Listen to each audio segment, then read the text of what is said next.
I want to be remembered as somebody who cared for everyone. Not only did we live through it, we were part of this. We made a difference. I mean, this is huge. I had dreams of being in the theater world and going to New York and becoming an actor, and now I have dreams of going to law school and fighting for equality.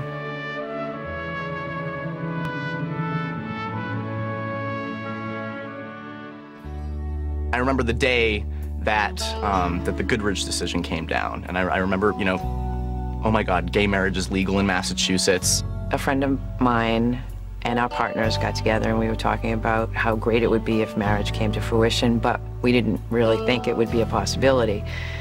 And then we decided we can't just sit on the sidelines. If not us, then who? I can look into the future and I can say, you know, one day I could have a husband, which, you know, a few years ago was not something it wasn't something I would even think about.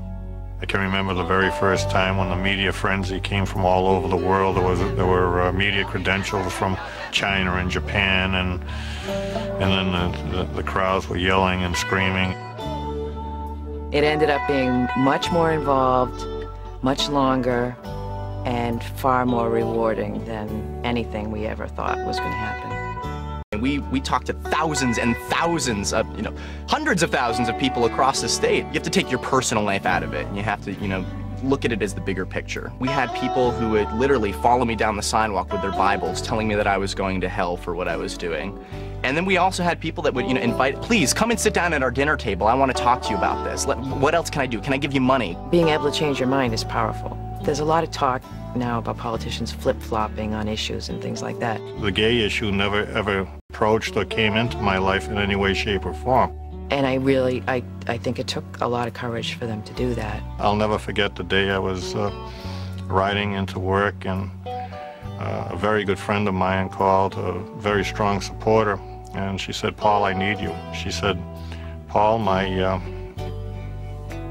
daughter is gay, and we didn't know what was wrong with my daughter, and there wasn't anything wrong with her." And she said, "I know the way you feel, and I know what you've done in the past, and I need you to change your vote on this issue." And I said, "Lynn," I said, "you can sleep easy tonight." He started talking to this representative, and he shared the fact that his son was gay, and because his son felt such shame, he had attempted suicide. And this father, you could just hear the pain and the passion in his voice. And he wasn't being overly dramatic, but he said, "I just left my office and came down here to speak to you today to tell you that I'm a parent who cares whether or not my son lives, but also that he is able to live and love freely." That legislator today says that that was a defining moment for him. I get up early for the con-cons, absolutely. There's a lot of people who probably couldn't even tell their parents that they were there that day, and I was able to have mine sitting next to me. The tension was palpable because we did not know.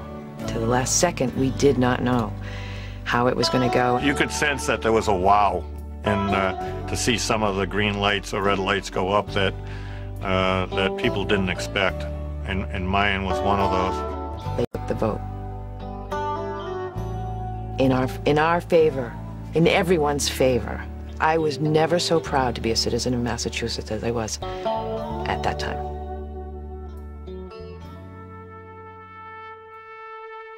Massachusetts led the way in America.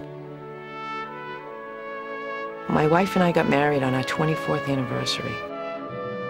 It was the happiest night of our lives. The happiest night of our lives. You need to be able to have the enjoyment of living life to its fullest.